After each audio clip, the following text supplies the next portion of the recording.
Hey fam, happy Tuesday. Hope you are having a great week. Today we're going to dive into a common story that I hear, and I've heard it twice this week, so I need to talk about it. Okay, so we're at the table talking about our plan or whatever. Usually it happens on the first call. I'm good for X weeks, and then I go off track. Usually the X is equal to 3 for whatever reason. I'm good for 3 weeks, and then I go off. So we're going to unpack what's going on a little bit and then maybe some strategies that might resonate for you. Now, I realize everyone is different, everybody's different. So I'm going to go through I think it's four things that I've noticed that have helped different people. And maybe, hopefully, one will resonate with you and help you get past this cycle. Because I'll tell you what, girl, as your coach, I cannot continue to let this cycle happen to you and the shame that goes along with it. So let's stop. Let's nip this in the bud and change your life forever. That's my wish for you. So, first of all, when you come to the table and say that, and you know what? I have to say, I'm so glad for your honesty. But the words you're using, I'm fearful that you're setting yourself up because whether you think you can succeed or not, you're right. So if you think you're going to succeed or fail, you're right. So we need to switch that mindset, and we're going to dive in of how to do that. So perhaps, and again, everyone's different, but perhaps at some level you identify with someone who's not going to stick to their plans, not going to stick to their goals. Now, believe Coach Tracy is becoming our mindset guru, and maybe we'll pick her brain and talk to her about this stuff. But I have studied briefly the process called immunity to change. And this process was developed by Lisa Leahy, who is this. I've talked about this in other blogs actually, so this might be a repeat. She is the head of the psychology department in Harvard. Anyways, what they do is examine the phenomena, and you're not alone, of wanting X and sabotaging your results. There are two competing goals at play, the goal of being healthy and then something else that's contradicting that.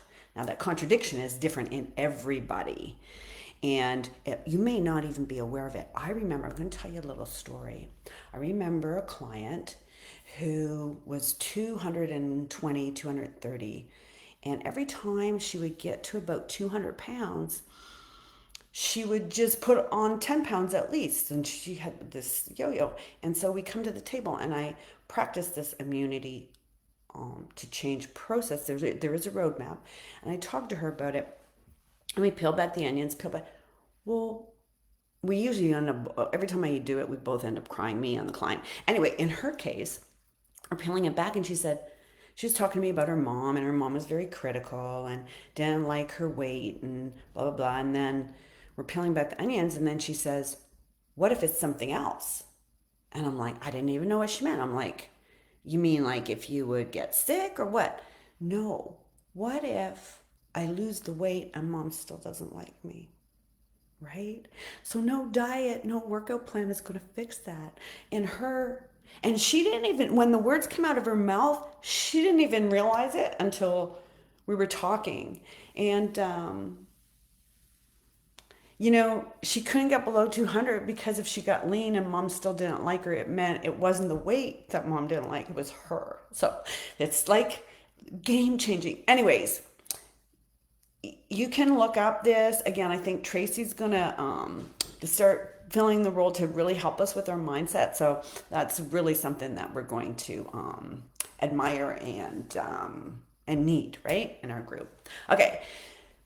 The other thing is we can train ourselves to turn negative thoughts into positive. You guys, this one's, I should say too, I've used the immunity to change process on myself, was with my relationship with Joe. And I went through the process and I'm like, it blew my mind when I peeled back the ends. I'm like, oh, I get it. But anyhow, negative thoughts. Me too. I'm a recovering perfectionist and I still have to be careful. So I'm going to share something with you yesterday.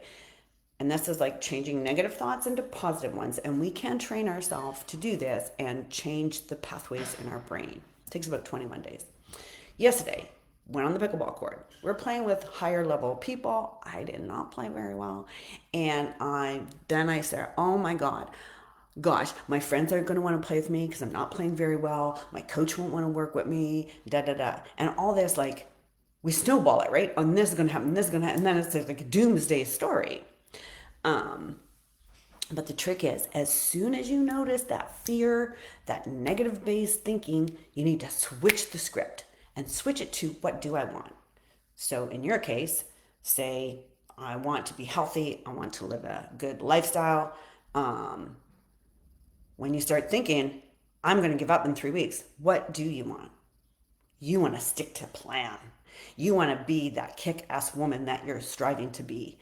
And after 21 days, you will reconfigure the pathways. So I've been listening to Michael McIntosh. He's really changed me, my life, the way I think of things. Like he's like such a coach. He's a spiritual manifestation coach. I'm going to post his Spotify podcast in the comments, and he's specifically talking about turning negative thoughts to positive ones. So he goes in more detail, and his little story will maybe help you out.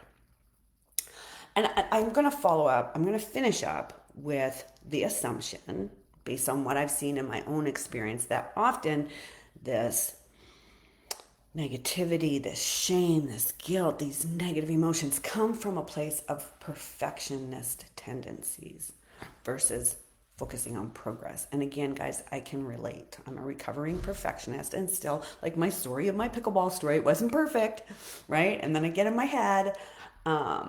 Here's the thing. You're not perfect. Neither am I. Neither are any of the coaches. When you should expect to mess up. Actually, my pickleball coach, when we were in his session 2 weeks ago, the first thing he said, it's not if you make a mistake, it's when and how many. And he was talking on the pickleball court. It's life, people. We are not perfect. Expect to mess up. But here, this really resonated with me, and I forget where I heard it, but there is no failure unless you fail to learn something. Right? Isn't that powerful? And I always do that. Okay, when I start beating myself up, okay, what's the lesson here? What am I supposed to learn from this?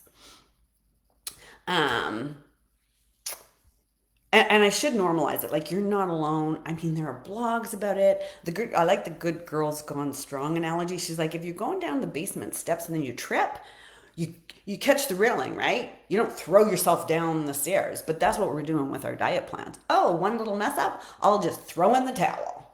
Um, what else did I want to say? Sorry, I'm just looking at my notes, guys. I think I got it all. Oh, yeah, I was listening to Jay Shetty, and very powerful, also another powerful podcast, and he was saying external motivation is wanting perfection. Intrinsic motivation is looking for progress and working for progress. So I hope this helped somebody who might be, feeling like they're going to throw in the towel, or they're not good enough, or whatever the case is. Forward it to someone if you feel it will help them, or tag them. Tag your question, or post your questions. Tag me so I don't miss it. Hope you guys have a great week. We're in this together. It's all good. We'll figure it out. Just show up with your coach. They're all wonderful women. We'll get it done. All right. See you soon.